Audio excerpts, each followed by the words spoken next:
Guys, welcome to City Church Online. I am so glad that you are here with us this evening. Man, we've been in a series that we just kicked off called I'm In. Everybody say I'm in. Even on the other side of the screen, in your room with your little kids, I'm in. Hey, you might not know it yet, but you are in, and we are so excited to have you here. We're looking at 4 qualities, 4 identity points over the next couple of weeks that I believe not only can change everything for you personally, but our world needs you to adopt these identity points so they can get in you and they can flow through you, and you can be a difference maker in the world around you. Now, I realize we have different people tuning in from different spiritual journeys. And so some of you are part of City Church. Some of you call this place your home. Some of you are Jesus followers. Some of you are kind of on this journey and figuring out what you believe about God and what you believe about Jesus. And some of you are on the outside looking in, just trying to wonder, okay, I don't even know if I believe any of this stuff, and that's okay. You're welcome no matter where you are. This is a place where you are loved, safe, and welcome, and we're going to meet you where you are and help you take some next steps today. So 4 qualities I'm going to give you. They're going to pop up on the screen as we talk about them. Last week, we looked at the big idea, I'm invited. Everybody say, I'm invited. Yes, you, on the other side, I'm invited. There you go. I'm invited into God's family. You can go back last week, check out that message. Super helpful, super encouraging, really, really pivotal to the conversation we're having today. The second big point that we're looking at is I'm invested. Everyone say, I'm invested. Yes, you are invested in God's mission. And then the third thing we're looking at next week is I'm invaluable. Everyone say, I'm invaluable. Just checking to see if you're going to do it. There you go. Everyone is a gift and gifted. And man, the last one we're looking at over the next couple of weeks is going to be I'm influential. Everyone say, I'm influential. I hope you did it because I just waited for you, okay? Everyone has influence. We're going to have fun today, whether you're ready or not. Now listen, today's big idea, pop it up on the screen again, is I'm invested. I'm invested. And here's the deal. You may not be invested in City Church today. You may be on the outside looking in, and you may not have any time, energy, or resources in this space, in this community that we're building. But here's what I know about you is that you are invested somewhere.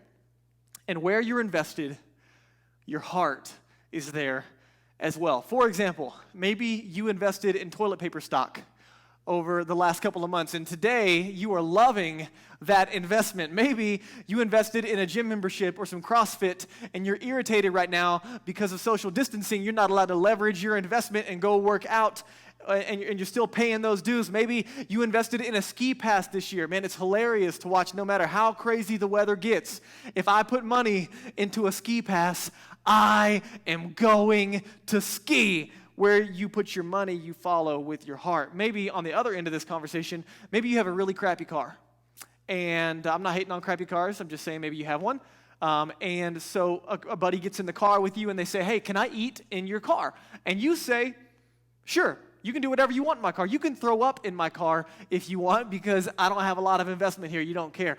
On the other side of it, if you have a significant investment in a vehicle, if you got a new vehicle and a friend shows up and they say, hey, can I eat in your car? You say, absolutely not. You cannot eat in my car. You can't even breathe in my car. You don't even look at my car. In fact, wrap yourself in this bubble wrap before you get in my car. Why? Because the investment raises the value that when I invest in something, my heart follows. Now, I don't know all the areas that you've made an investment, but the conversation is way bigger than just money today. It's about the way that we use our time, energy, and resources in investment. And when I was growing up, my dad did a really good job of teaching me the value of investing wisely. And the idea was that you invest your time, energy, and resources into things that you're going to get the most out of. And so you make decisions and you make sure that what you invest in has a benefit beyond normally what we see in the moment. And that translated a lot into different pieces of my life. But in particular, it kind of became a hobby to invest in cars and motorcycles and other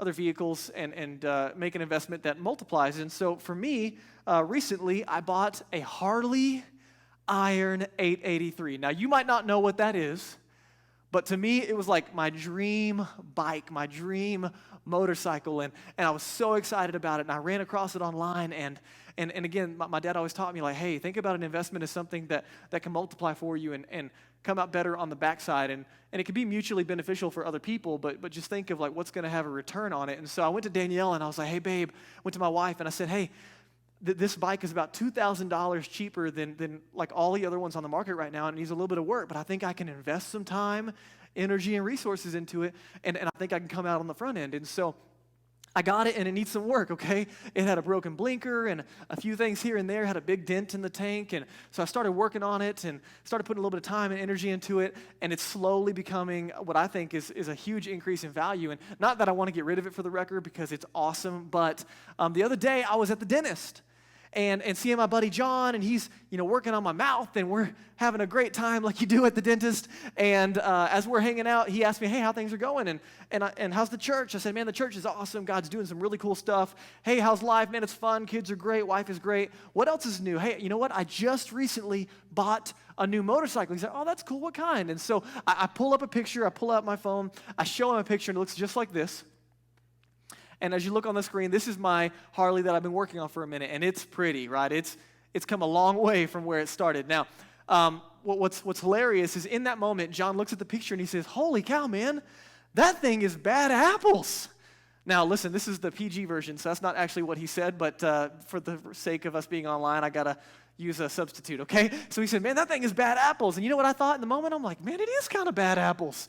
And immediately I started thinking, I'm like, man, it's kind of cool that I get to have something that, like, if it's bad apples, then that means I'm kind of a bad apple, right? And I'm like pretty pumped about it. And then I started wrestling with this conversation that we're having today. And in the middle of it, I was like, man, like, when it comes to investments, I want to make sure I'm investing in things that last forever. And then I was like, not that I don't mind being called a bad apple, but I was like, I don't know that that's what I want to be known for the rest of my life.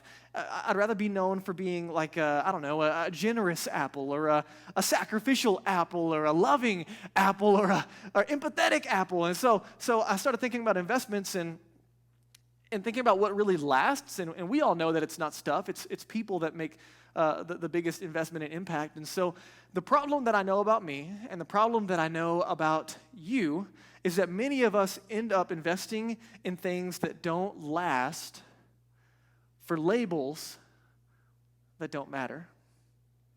We end up investing for comfort that ends up being temporary, and we miss the things that matter most. And what I want to invite you into today is just an opportunity to pay attention to our investments and maybe make some investments in our lives that are going to have a huge, huge return as we are making a difference now and on the other side of this life. Now listen, we're going to look at a passage in Matthew 6 from Jesus. And can I just say, Jesus, man, he's a smart guy. Like, he just gets us, okay? So watch what Jesus says in Matthew 6, verse 19. He says, "Don't store up treasures here on earth, like Harleys, where moth eat and where rust destroys them and where thieves break in and steal. But rather, store your treasure in heaven, where moth and rust can't destroy and thieves don't break in and steal." Here's what Jesus says, and he knows this about me and you, is that wherever your treasure is, there the desires of your heart will be also. And so Jesus is inviting us into a paradigm shift of generosity to say, hey, make sure you're investing in what lasts forever. And for the record, when he's talking about heaven, what makes heaven significant is that God is there and people are there.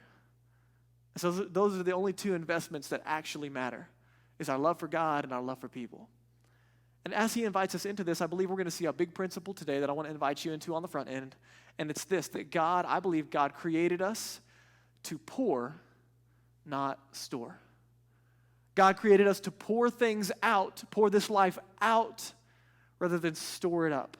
And the life-transforming principle today that we're going to talk about is not just about money, but this is about the disposition of generosity. And guys, listen, if there was ever a time on the planet, or in this life and in this season that we're in, if there was ever a time to extend generosity, it's right now.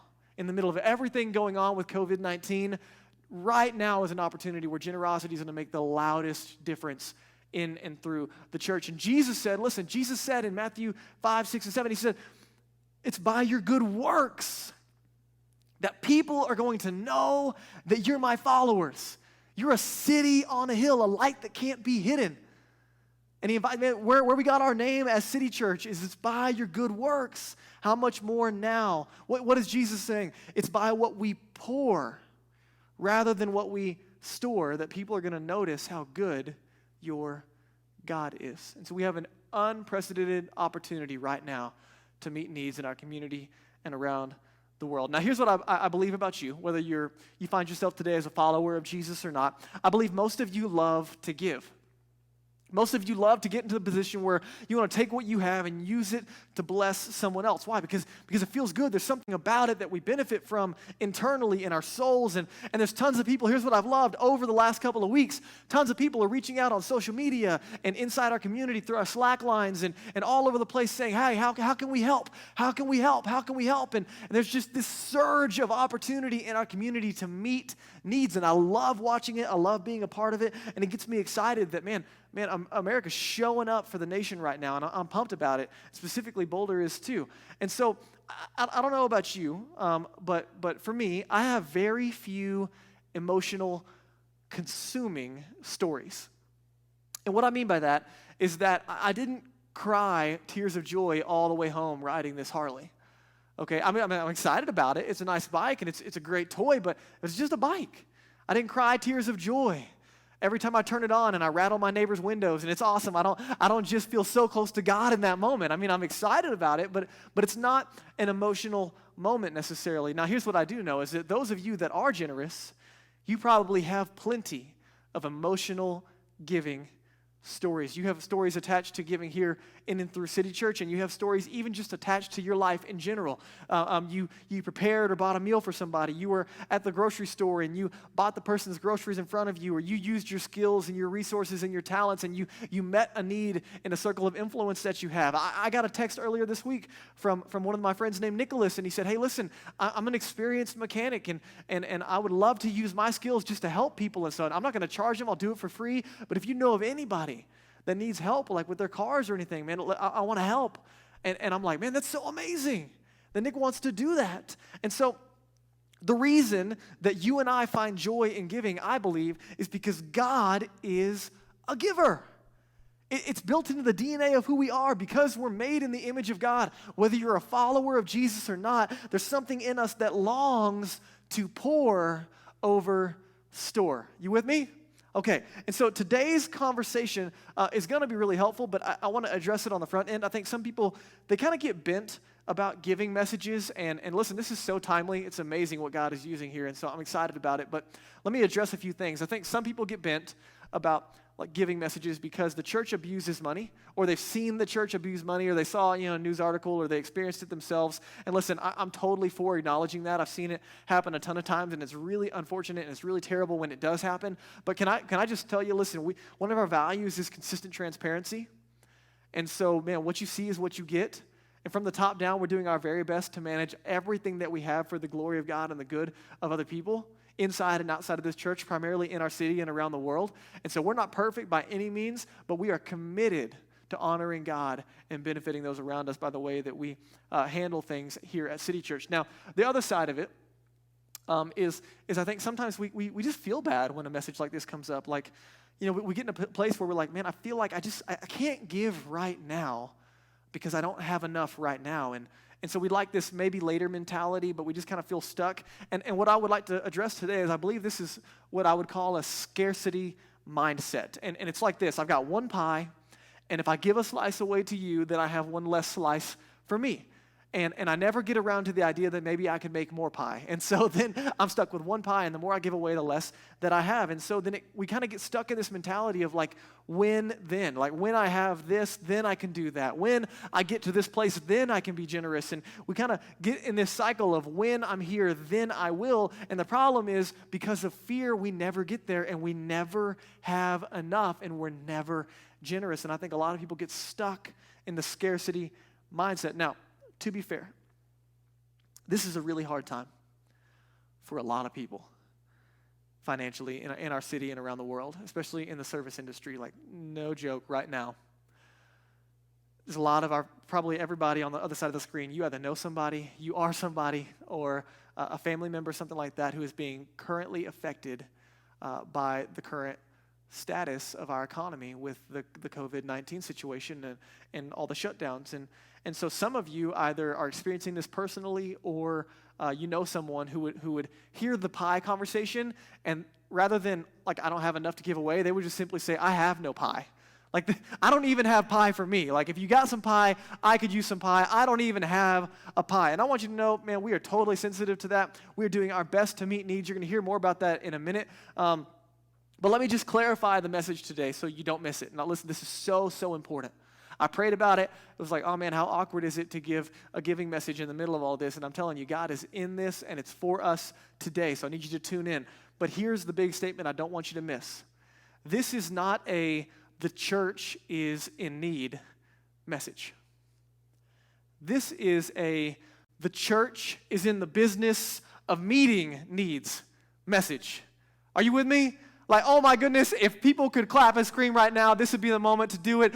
So exciting. This is the church is in need, but rather the church is in the business of meeting needs. And that's what we're talking about today, and I'm inviting you into, is the disposition of generosity and the impact that it makes in the world around us. And so I already told you about the scarcity mindset. Now I want to invite you into what I would call the abundance mindset. And last week we looked at a woman who probably before she met Jesus was in the same mindset. She was uninvited, unloved, unwanted by pretty much everyone in society. She was a prostitute, rejected by community. And she meets Jesus. She receives grace and forgiveness and is overwhelmed by being invited into God's family. And we see her show up because of who Jesus was and the grace that he extended to her. We see a response from her that was incredible. She shows up with some perfume that would have represented her livelihood. And it would have represented about a year's worth of wages. And so I realize things might be tight, but just imagine taking your entire year's salary. And she takes it and she dumps it out on the feet of Jesus. What does she do? She pours it out, her most valuable possession, instead of storing it up because of this abundant mentality. And here's what I think happened. She met Jesus, he forgave her, and she experienced incredible love and grace from a God who loves her. And here's the mentality I think she adopted at that moment. If he's good enough to forgive me, he's powerful enough to provide for me. Now hear me, listen. I don't know where you are in the middle of all this right now. But before we move on, I need you to sit on that truth. If he's good enough to forgive me,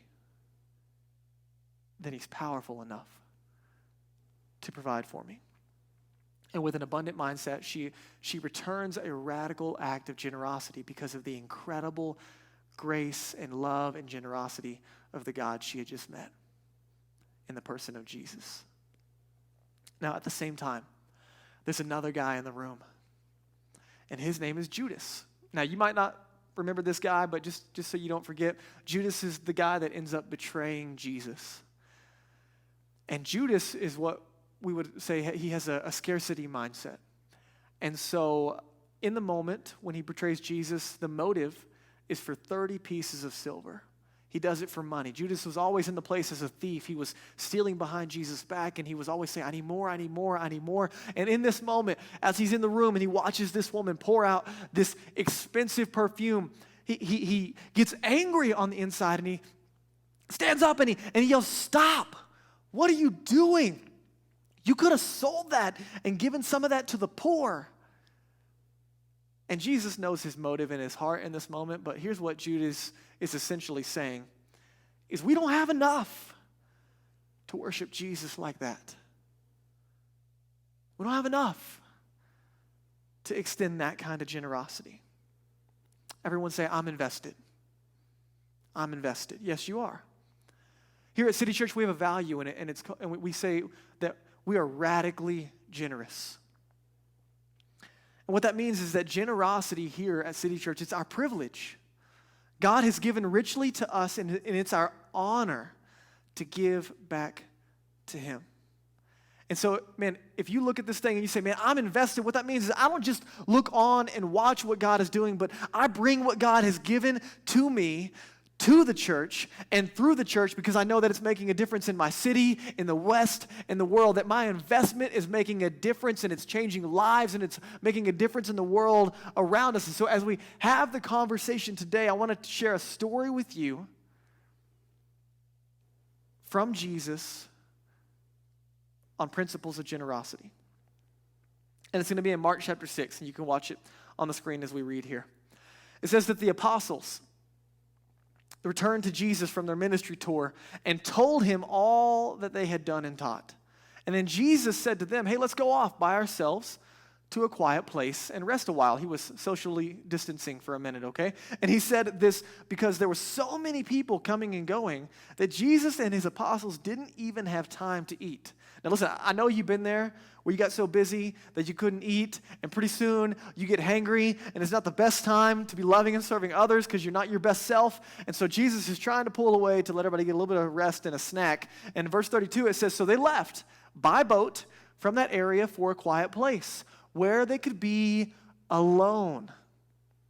Verse 33, but many people recognized them and saw them leaving, and people from many towns ran ahead along the shore, and they got there ahead of them. And Jesus saw the huge crowd as he stepped out from the boat, and he said, come on! Seriously, what are you guys doing here? No, what did he do? Jesus gets out of the boat, and unlike me, he responds with compassion on them because they were like sheep without a shepherd. And so he began teaching them many things. Now listen, I don't know about you, but like even on my best day, if I haven't eaten all day and I'm exhausted and tired and a bunch of people show up, I'm just not at my best. And so, for Jesus to respond like this is pretty amazing. But here's what you don't see from the text that I want to share with you. Right before this passage, we see that Jesus gets some news that his best friend and his cousin John had just been murdered. Right before this passage, Jesus gets news that his cousin John was beheaded. And so not only is he carrying this news, but he's also trying to take care of his guys who just got back from traveling and they're tired and everybody's hungry. And so listen, all I want to see is that if anyone had an excuse not to engage, if anyone had an excuse to say, man, I just can't right now, I just need a break. Not only is Jesus exhausted and his group is tired, but he's dealing with the emotional weight and pain of trying to process the loss of his cousin being wrongfully murdered. And so all of that is going on. And man, if anybody had an excuse to bail out and not be generous and not serve, it was Jesus. But what does he do? He shows up anyway. He gives anyway. He serves anyway. And listen, I need you to hear me say this. This is, man, so important. It's foundation for everything else that we're talking about today. And it's this, that you can trust Jesus. Before you hear anything else today, you can trust Jesus. We see it from his character. We see it from his response, that before he asks anything, he simply gives. And we see it not only in this moment, but we see him follow it all the way through to the cross when he would give his life willingly in my place and in your place for our sin to forgive us and make us right with God and extend that invitation back into God's family. All of this is radically generous disposition from Jesus. You can trust Jesus. And guys, listen, if we get this wrong, we miss the rest of it. Because in a conversation about generosity, if the motivation is guilt, it only lasts for so long. But if the motivation is love and gratitude because of the generosity and love that we've received, then it just keeps giving. Now watch what happens after Jesus responds in this moment. Late in the afternoon in verse 35, his disciples came to him and they said, hey, this is a remote place and it's already getting kind of late. Send the crowds away so that they can go to the nearby farms and villages and buy something to eat. Now remember, we just saw that they got interrupted from getting alone and even getting something to eat. So I think we can assume that they still haven't had the chance to eat. And here's what I think happened. The little behind-the-scenes huddle. Peter calls over Matthew, hey guys, come here. And they have a little secret meeting. Hey, you guys hungry? And Jesus is still teaching, and there's 5,000 men plus women and children. So there's upwards of 15,000 people in this crowd that he's teaching, and he's crushing it and doing a great job, but they're like starving. They're like, man, you guys are great. How are we going to convince him to stop so we can get something to eat? And then I think one of them pipes up and says, hey, you know what? He seems to like really care about the people. So like, what if we told him that they look hungry, right? So listen, they show up and they say, hey, Jesus, all these people, man, we know you love them. They're looking pretty hungry. We should probably take care of them and then send them away. And then watch what Jesus says in verse 37. Jesus responds to them, and he says, you feed them, right? And immediately they're like, oh my goodness, like our plans just backfired. That was not supposed to happen. And so all of a sudden, Jesus says, you feed them. And they're like, with what? There's 15,000 people here. And they go on and say, we'd have to work for months to earn enough money to buy food for all these people. And in the moment, they're like, man, they just didn't expect this response. And so here's what I want you to see. Because we can see the whole story, we know what's coming, or you're going to find out in a minute. But Jesus is inviting them into the miraculous in this moment. And they just can't see it. Hear me, generosity is an invitation into the miraculous. And all the disciples can see at this moment is their lack of resources when Jesus sees an opportunity. Now, I want you to just step into their shoes for a moment and think about it. How often, if you're a follower of Jesus, have you responded to Jesus in this way? He says, hey, I want you to give. And you respond, with what?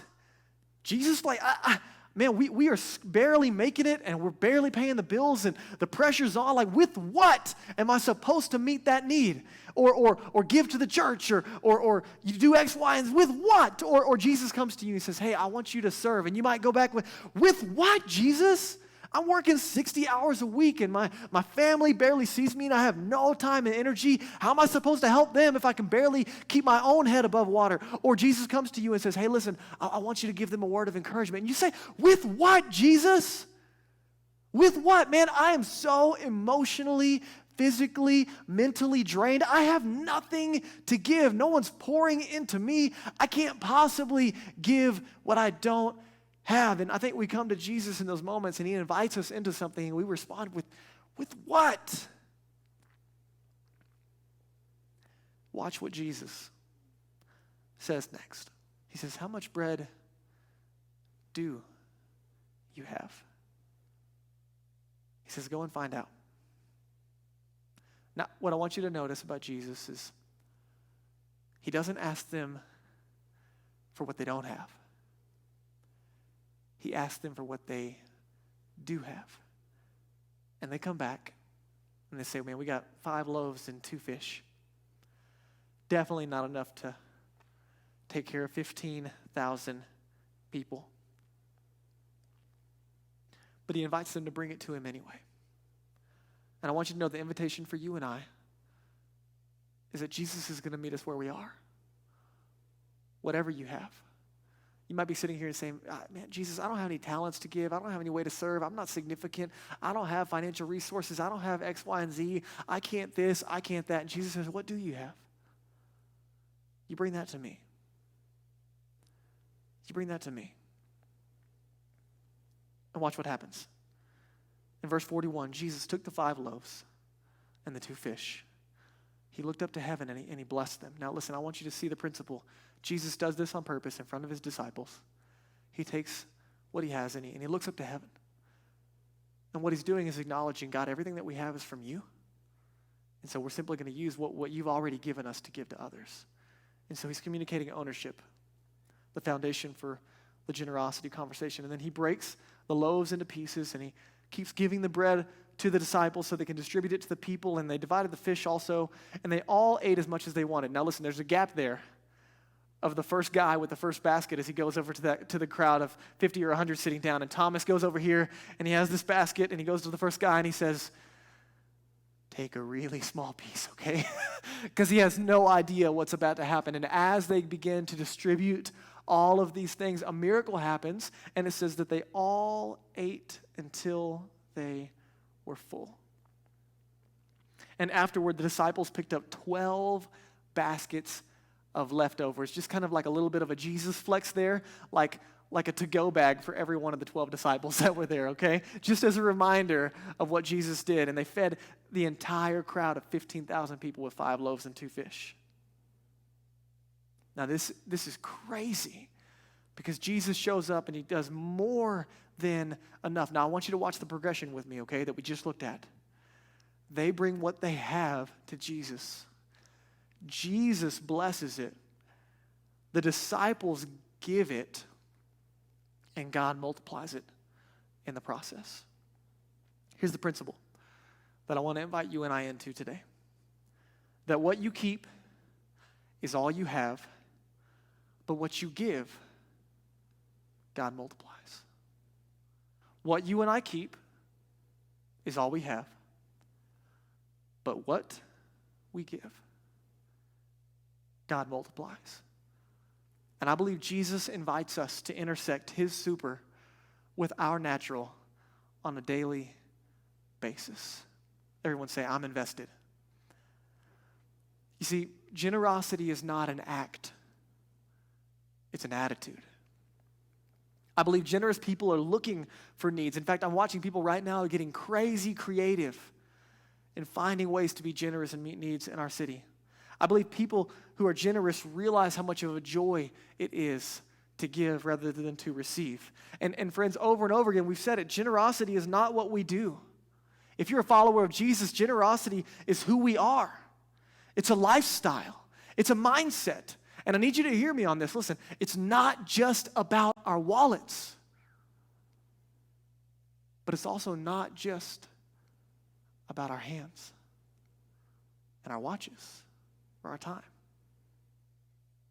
It's everything, our time, energy, and resources. Now, a little bit of my story, okay? Gave my life to Jesus at 15, changed everything. I was blown away by the love of God. That I was invited into the family of God, that I could know him and spend time with him daily. And it was changing everything. And pretty early on, I heard about this concept of tithing. And it was a word that meant giving 1/10 of your income back to God. And for me, first of all, I didn't have a lot of money anyway, mowing a yard. And so I'd mow a yard for $20 and give $2. And early on, I'm like, man, if I could trust Jesus with my life and that he would save me and he can forgive me, then I can trust him with my money. And so early on, I just took Jesus at his word and I started to trust him. And what I love about this conversation that I'm about to share with you is that we see it in the Old Testament, but then we see Jesus affirm it in his own life. And so it's not just this Old Testament concept that we can throw out the window, but rather something that Jesus affirms. Now let me show you in Malachi chapter 3. Here's a principle that I want to teach you if you haven't heard it yet, okay? In verse 10, Malachi says, bring all the tithe. Again, that's 1/10 back of everything that we've brought in. Bring all the tithe into the storehouse so there will be enough food in my temple. And if you do this, says the Lord of heaven's armies, I will open the windows of heaven for you and I will pour, you see it? I will pour out a blessing so great for you that you won't have enough room to take it in. Now check this out. The only place that God invites us, he says, try it.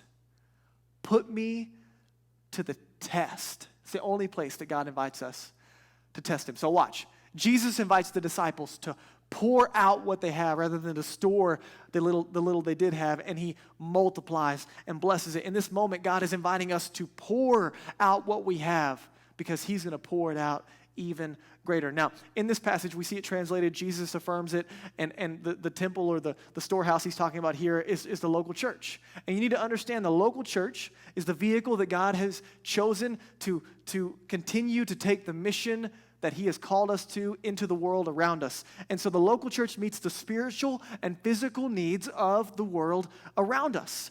And friends, you and I, if you're a part of City Church, we have the privilege of making an investment in the local church. And many of you know, listen, this is really important. Many of you know we recently assumed responsibility for the facilities that we meet in, which is such a God thing. Like unbelievable that as a church who is 1 year old, we now have a facility to call our own. And it's amazing. But I've told you from the beginning, and I'm going to say it 1,000 times until we absolutely believe it, that this building is a tool and a resource for us to serve our community and not an idol to worship or to distract us from the mission that we've been called to. Now listen, we believe in this so much, I want you to check this out. Here's a picture of a sign coming that we're putting up on our building right here, and it says, as big as you can see it from every direction on this building, in the city and for the city. So we never forget it. Why we're here and what God is doing. You and I, if you're a part of this family, we have the opportunity to leverage this place for the city. But hear me, this is so important. We have no intention of letting the bills of this place keep us from being a blessing in our city. We have no intention of letting the bills of this place keep us from being a blessing in our city. And so if City Church is your home, and this is your family, and you give regularly, I just want to say thank you, because we could not do what we do without you. Now, if City Church is your home, and this is your family, and you don't currently give financially, can I challenge you, as a follower of Jesus, can I invite you to trust God in this area of your life and make an investment that Jesus says lasts forever? That you would trust him with a tenth. That's taking all of what God has already given us and giving us a tenth back. Listen, my family, we joyfully give 10% of our income back to City Church every single month. All of our staff, much of our team, we do it joyfully because this is a place worth investing in, because it's not just a place, it's a people. And we don't just give to a church, we give through a church. Now hear me. If you are a guest with us online, or you're not a follower of Jesus, we would never rob you of the opportunity to extend generosity to and through City Church. We would never say you're not allowed to, but I want it to be abundantly clear that I am not asking that from you. In fact, the only thing I am asking from you, if you're not a follower of Jesus or this is not your home, is that you receive the generosity that Jesus has first extended to you. You see, why are Christians so generous? Because God has been so generous, and it's our privilege to give back. So just so you know how serious we take this whole conversation, and just so you know how serious we are about being in the city, we have the opportunity starting here in the next week to start a matching fund of up to a couple $1,000s through City Church that's going to help all of our friends who were recently laid off at the Rayback Collective pay their bills over the next couple of weeks. And so City Church is going to extend some radical generosity to our city to take care of our friends who were laid off and extend that a matching donation here in the city so people can help and be a part of a very practical need with our friends down the street. Just so you know how serious we take this, we planned on giving upwards of $3,000 to Crestview Elementary. It's our partner elementary right down the street, attached to our Easter gathering. We had this whole plan of how we were going to give generously, and because of the COVID-19 thing and everything going on, probably our public Easter gathering is canceled. And so I want you to know, even though we don't have the leverage of Easter and the invite and all those pieces going on, City Church is still choosing to be generous to Crestview Elementary and donate that money with no strings attached. It's because it's who we are. It's because it's who God is. Hear me. You do not just give to a church, you give through a church. And it's a privilege and an honor. And listen, you might be on the other side of this conversation right now saying, man, this sounds awesome, but it sounds crazy. Drake, there's just no way. I could never give 10% of my income away. I just couldn't do it. I would have to rearrange my whole life. That would take some crazy faith. It's like I would have to put God first in my finances or something.